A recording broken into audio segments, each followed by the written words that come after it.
welcome back to my vlog. If you're new here, my name is Allison and this is the vlog for my small business, A Little Bit of Spice. Today's vlog is about my market that I'm doing this weekend called Rollin' on the Riverfront in Monroe, Louisiana, and I am so excited. This is my first time doing this event. It is a night market, which I've only done 2 of those before, and both went pretty well. So I'm feeling really good about this one. I'm very excited. I think it's gonna be a really fun night. So today is Friday. The event is Saturday night, and usually I try to pack up everything like the full week of, but this has just not been the week for that. I have been so busy. So we're gonna do it all tonight so I don't have to worry about it in the morning. And yes, I am wearing my robe. I have been cold since the second I woke up this morning, and I don't know why. Like, I just can't get warm. So this is gonna be off and on throughout this video, I'm sure, because I am getting a little warm now. But then as soon as I take it off, I'm gonna get cold again.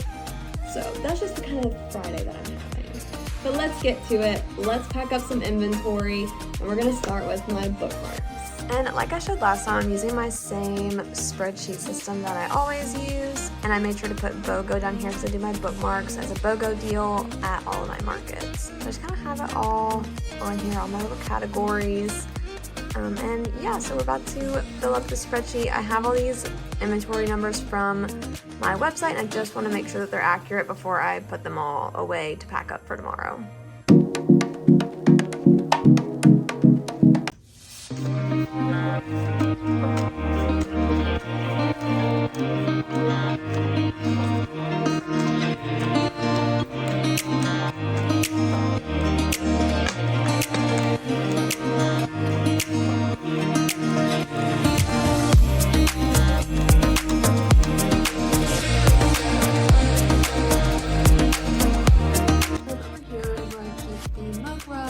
Candles and coloring pages, they're all packed and ready to go. For my candles, I'm really only bringing my fall candles, so I got what I could made of like my brandy pear, cashmere plum, that sort of thing. But for the coloring pages, I have my regular like cozy coloring with a little bit of spice that has these 4 coloring pages that I've been bringing to markets since Peach Fest in June. No, I think before that. One of my markets before that I brought coloring pages. But I'm also bringing my fall coloring pages and my Halloween ones. So this says fall coloring with a little bit of spice. And they're so cute. So next thing we're gonna pack is what's left of my card decor, which isn't much, but we're gonna bring it in place. This is my first time selling glassware at a market, and I only have 3 of these left. So I'm really hoping that we can sell out of them. Next up is keychains. The next thing I'm packing up is my mug rugs. I'm bringing all of the Halloween ones as well as the rest of the like regular mug rugs that I have.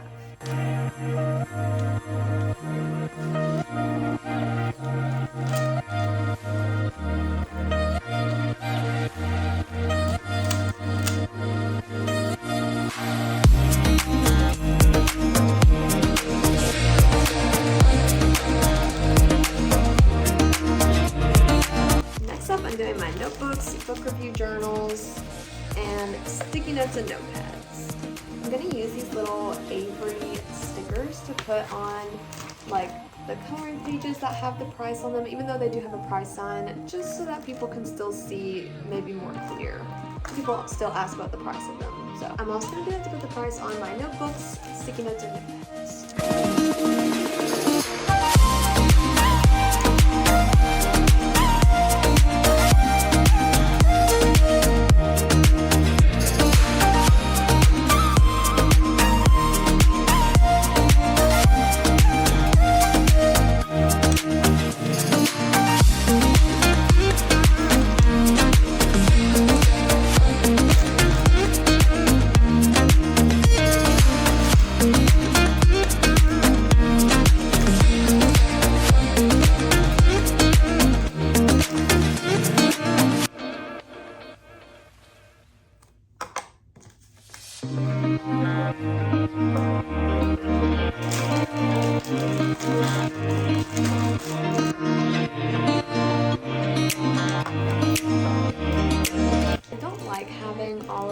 Stationery items individually wrapped in plastic. I did not intend on doing this for this event. However, the last like 2 or 3 markets I did, Little kids just love to touch everything, and they've literally destroyed some of my sticky notes. They bend the corners on everything. They mess with it all. They take different pages of the notepads off, and it's very irritating. The parents just watch. Not all the time, but sometimes. So they're gonna be wrapped in plastic from now on, just to kind of help. They'll drop them on the ground and they get dirty, and so I'm just like, I'm not risking losing some of my inventory. So I hate plastic, but we're gonna do it.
Bring some of my spooky ones and my fall beetle ones, but as of right now, those are still kind of new to order, and I just didn't get a chance to make any clothes in them.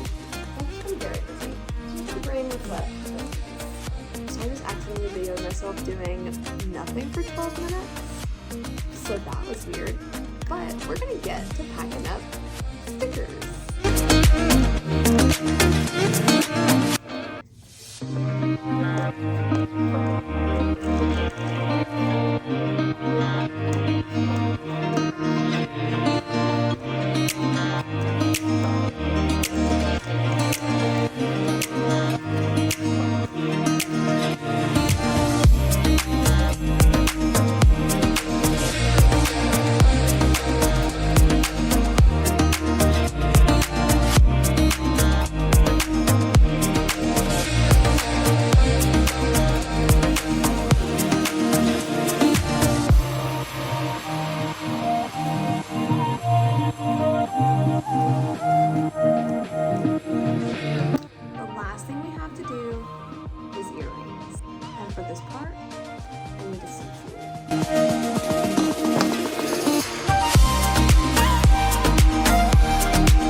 Okay, so I'm here at the market. I'm a little early. I have like 15 minutes until we can actually check in, but I wanted to make sure I was going to the right place. I think I'm in the right spot. I don't know.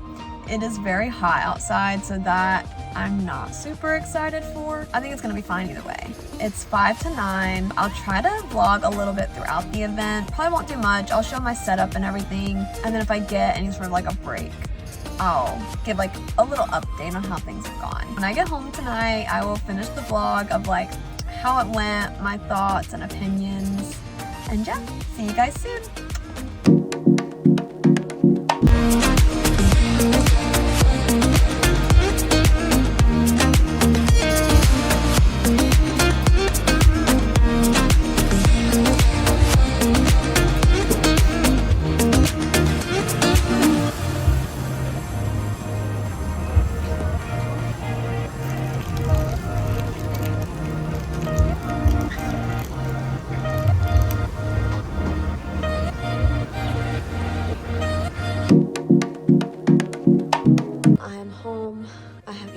Showered. I have a headache.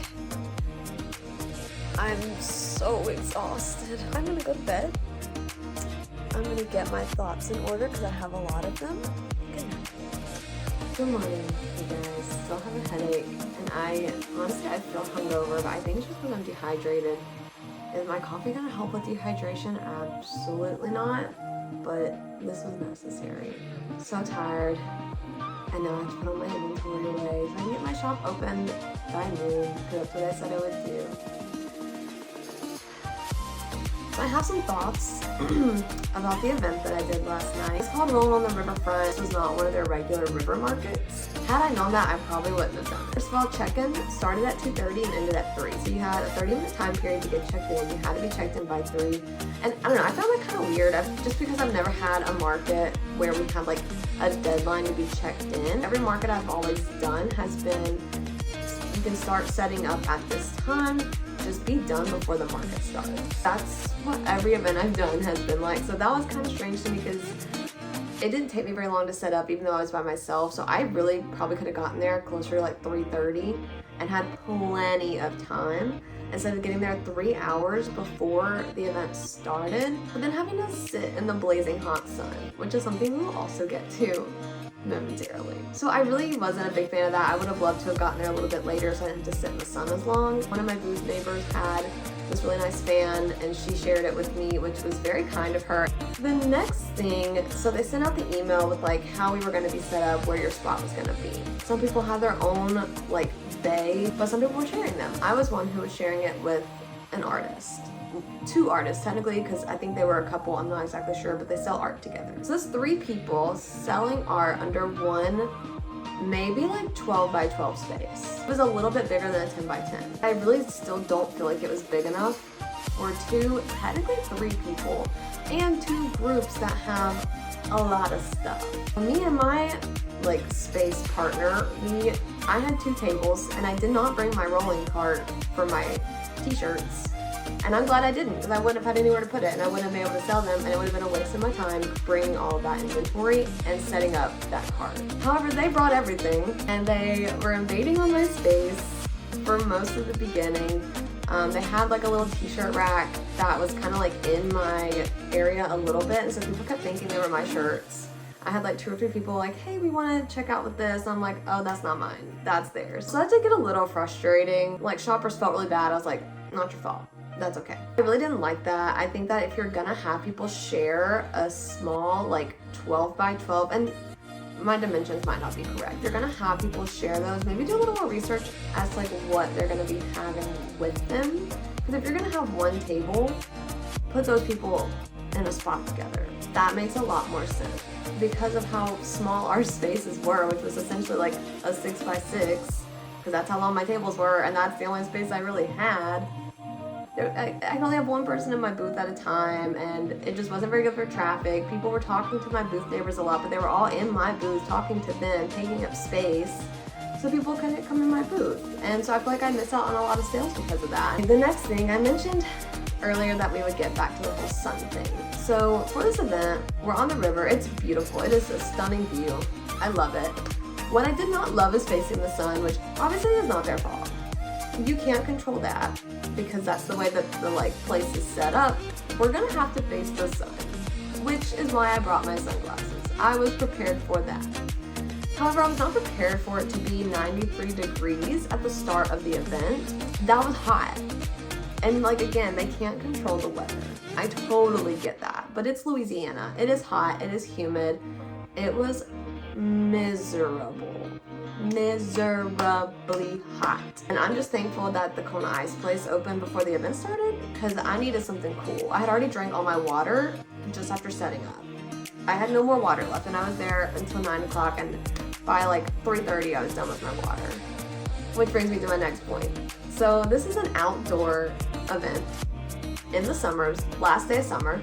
It is 93 degrees outside with the sun beating down on us. Maybe this is me just being I don't know, controlling or wanting to complain. I don't really know, but they didn't offer vendors water or Gatorades or anything like that. And this is the first event I've done that really didn't do that. I've had 2 other events in the last 2 years that didn't. One of them was done by a small business, so I didn't expect her to do that. The other one was the Holiday Arts Market in Ruston. We were so spread out. I really don't know how they would have provided water to everybody. And it was an indoor event, and it was December, so it was cold. Right. Every other event I've done, especially the ones that have been outdoors, have provided water and Gatorades. They've checked on the vendors periodically through the event just to see if you need a bathroom break. Nothing. I was not checked on by any of the people in charge. Partly from the Good Days, who I have products at her store. She was checking on people who sell in her store to see how we were doing, and I appreciated that. She's the best.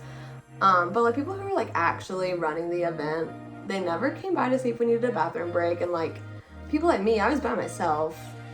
So for 4 hours, if I had to pee, I don't really have anyone to watch my booth because people are in their own booths, you know? I feel if you're gonna have an event outdoors in the summer when it is more than 85 degrees, 85 and up, you should be required, or at least feel obligated, to provide water and Gatorade to your vendors. We weren't allowed to leave early, which that's most events that I go to. You're not allowed to pack up early. It doesn't matter if you sell out or whatever.